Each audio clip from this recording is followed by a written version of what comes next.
والإسلام ديني ومحمدا رسول الله. Ibadah itu ada tingkatan. Kalau ingin melakukan sesuatu ada skala prioritas mana yang lebih dulu. Jadi kalau ada suruh milih kan yang paling mahal dulu ya, paling bagus dulu. Jadi ibadah sholat itu ibu bapak yang paling hebat pahalanya adalah sholat fardu. Nggak ada yang bisa mengalahkan sholat fardu. Kemudian yang kedua adalah sholat ba'diyah qobliyah, dan yang sama dengan qobliyah ba'diyah nanti adalah sholat duha. Kemudian sholat witir. Anda pernah dengar sholat yang namanya sholat tasbih? Dengar kan? Pahalanya hebat, luar biasa, pahalanya bahkan diampuni begini-begini. Itu tidak bisa mengalahkan sholat ba'diyah isya. Wah iya dong mah. Cuman kadang ada orang sholat tasbih tidak sholat ba'diyah isya. Sama sholat tarawih pun juga demikian. Sholat tarawih di dalam bulan Ramadan tidak bisa mengalahkan ba'diyah isya di bulan Ramadan. Banyak orang tarawih tidak sholat ba'diyah isya, betul kan? Tuh ya, harus ngerti mana yang lebih utama. Yang lebih utama baru nanti witir. Jadi setingkat dengan ba'diyah qobliyah. Memang ba'diyah qobliyah ada perbedaan antara yang mu'akkadah dan mu'akkadah. Sudah kita samakan saja biar gampang menghafalnya. Sholat witir, sholat witir, maka Anda jangan sampai tidak sholat witir. Sholat duha minimal 2 rakaat, paling banyak 8 rakaat.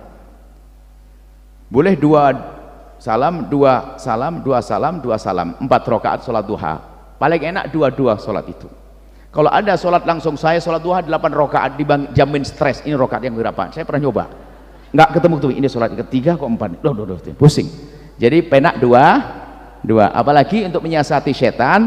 Anda punya tiang di rumah 4 tiang rumah. Yang pertama 2 rakaat, yang kedua 2 rakaat nggak sadar, atau di dapur 2 rakaat, depan kamar suami 2 rakaat, di ruang tengah 2 rakaat. Nah, ini enak disiasati biar kita nggak capek, pahalanya lebih banyak. Jadi semua tempat jadi saksi.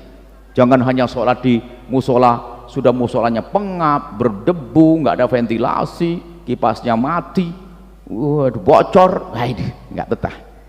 Nah, ini kami akan mencoba bagaimana meningkatkan ibadah, sesuatu yang Anda pasti melakukannya. Tidak usah pakai tambahan-tambahan, tapi prioritas. Ibaratnya kalau cari ikan yang gede banget, yang paling mahal, gitu kan? Kemudian ada yang suka mengganggu sholat tarawih. Tarawih itu istimewa di bulan Ramadan. Jadi sholat malam di bulan Ramadan sangat beda sholat malam di luar Ramadan. Makanya kami sampaikan, sholat tarawih di malam Ramadan tidak bisa mengalahkan ba'diyah isya di dalam bulan Ramadan. Saya hanya yang biasa ganggu tarawih itu adalah buka bersama. Berarti pengalaman ini.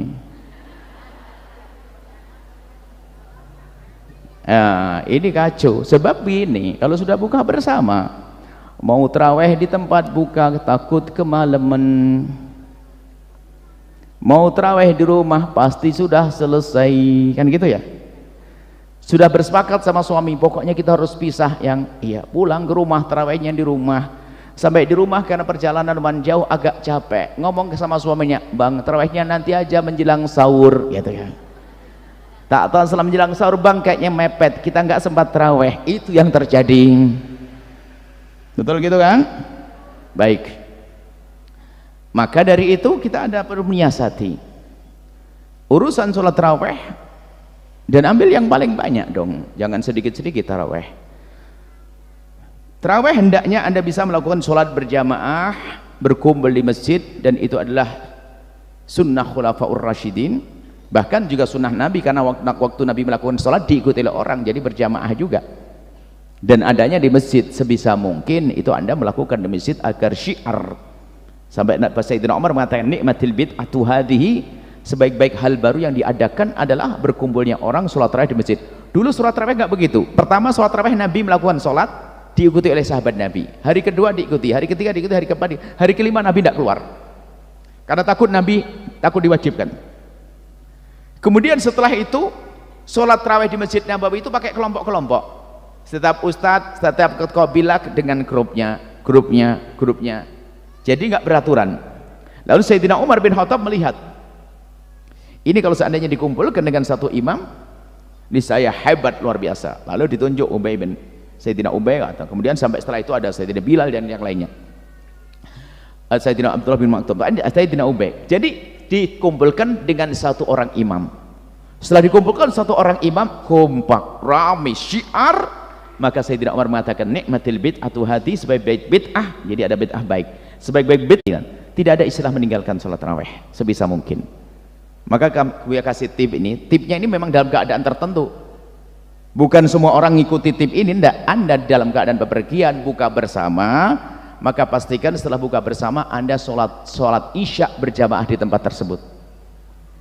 Setelah sholat isya berjamaah Anda pulang di atas kendaraan, maka Anda bisa melakukan sholat tarawih di atas kendaraan, tidak usah ragu. Karena Anda dari bepergian tadi kan ke rumah saudara, kan silaturahmi penting, sambung hati. Kalau nggak datang ini Masya Allah kurang enak banget. Ibu datang, paman datang, masa saya nggak datang, saya datang. Cuman tarawih saya hilang, oh nggak akan hilang. Anda sholat di situ, Anda sholat isya di situ, karena sholat isya harus menghadap kiblat dengan benar dan seterusnya. Baru setelah sholat isya Anda keluar, kemudian di tengah jalan suaminya jadi imam sambil nyopir, Allahu akbar kabira walhamdulillah katsira. Nah gitu ya. Jadi gerakannya tidak membatalkan memang kalau gerakan dibutuhkan, tapi kalau sambil sholat gini-gini ya nggak sah. Ini adalah bagi siapa? Bagi orang yang punya kasus, misalnya ibu, bapak yang pulang kerja, ada sebagian tidak pernah tarawih sepanjang waktu. Kenapa? Buya, saya itu memang nasib tidak pernah tarawih. Kenapa? Saya punya kerjaan jam 7 baru selesai, kemudian saya pulang pasti nggak dapat tarawih, jadi saya nggak pernah tarawih. Wah, ini bagi orang seperti itu boleh melakukan semacam ini, sholat isya berjamaah di tempat, kemudian di perjalanan dia melakukan sholat tarawih. Tolong pahami ini, jangan yang ada sudah biasa di masjid lalu pura-pura pengen jalan-jalan biar tarawih di jalan. Wah, ini ruwet namanya, kacau, ini bahaya banget ini. Nanti masjidnya kosong. Enggak, ini Anda kan punya kesibukan yang kadang tidak bisa ditinggalkan, dan itu biasa kami lakukan. Kalau kami sholat tarawih di tempat, mungkin sudah nggak ada tempat tarawih, mungkin ada yang nemeni, maka bisa di atas kendaraan, istrinya di belakang jadi makmum, anaknya jadi makmum, bapaknya belakang, Allahu Akbar. Sholatnya sederhana. Makanya ibu, sholat di atas kendaraan perlu Anda biasakan. Di hari ini ternyata lebih banyak manfaatnya. Kenapa? Para bapak khususnya banyak kemaksiatan di jalan, aurat banyak dibuka di jalan. Kalau Anda sudah sholat enak, Allahu Akbar, fokus, nggak toleh, nggak komentar ini fotonya siapa dipajang nih, foto ini calon apa ini, waduh kok nggak malu itu. Ini kadang komentar macam-macam. Ini kan gitu loh, ada kan banyak foto di jalan itu kan, itu dia makanya komentar foto siapa tuh, dandannya masa calon DPR kok dandannya begitu, masih komentar Ustadz padahal. Baik, sholat aja deh ya, sholat yang baik. Kemudian Anda bisa melakukan sholat tarawih di atas kendaraan di saat seperti itu, termasuk sholat witir. Bahkan sholat witir pernah dilakukan Nabi waktu salah satu sahabat Nabi itu pengen witiran, turun, ditegur saya sama Abdullah bin Umar, apakah kamu tidak punya suri tauladan dari Nabi? Apa itu? Nabi pernah sholat di atas kendaraan, sholat witir. Oh gitu. Maka itu dipahami oleh para ulama, dalam keadaan tertentu Anda boleh melakukan itu. Insya Allah tidak ada meninggalkan tarawih. Siap? Aman insya Allah. Seperti itu. Termasuk sholat duha, jangan sholat duhanya kelas TK terus 2 rakaat dari dulu, 2 rakaat. Kalau memang Anda harus sibuk ke kantor, oke, 2 di rumah agar rumah jadi saksi, selebihnya mobilku akan aku jadikan saksi dan sepanjang jalan. Selesaikan, sempurnakan. Jangan semua 2 orang di mobil, enggak, rumahnya harus jadi saksi kebaikan dong di rumah. Termasuk menyiasati kemalasan tadi. Ibu, mungkin ibu punya kamar 3, anak pertama, kedua, ketiga, sambil nengok anak, sambil doain Anda sholat 2 rakaat sebelum tidur. Wah, hebat banget ibu ini solehah, setiap tidur sebelum tidur sholatnya tidak kurang dari 10 rakaat. Wah, cakep ini. Menyiasati kemalasan. Sebab kadang ada orang tuh sholatnya di tempat yang sama, Allahu Akbar, baru 4 rakaat kayak 20 rakaat. Sehingga para ulama sebagian mengatakan wa yukrahul iton, dimakruhkan, sebagian mengatakan dimakruhkan, makruh sholat sunnah itu kalau tempatnya sama, menempati tempat yang sama, sehingga kurang banyak saksinya.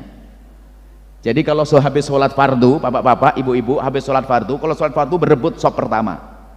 Tapi setelah sholat fardu, assalamualaikum, sholat sunnah itu tandanya punya ilmu, tukar tempat. Tukar tempat. Kalau ditukar tempat nggak ngerti, pasti jarang ngaji dia. Tukar tempat kok kamu enggak enak ini, wah ini enggak pernah ngaji dia, kasihan. Kalau tukar tempat Anda langsung sambut. Kenapa? Agar saksi, agar pindah tempat. Paham Ibu Soleha? Ini ilmu sederhana yang Anda pasti melakukannya ya, nih. Tapi sholat nah kalau fardu berebut bapak-bapak shopping pertama. Kalau sholat sunnah seperti itu. Baik, ini adalah masalah amalan-amalan yang ringan di bulan Ramadan.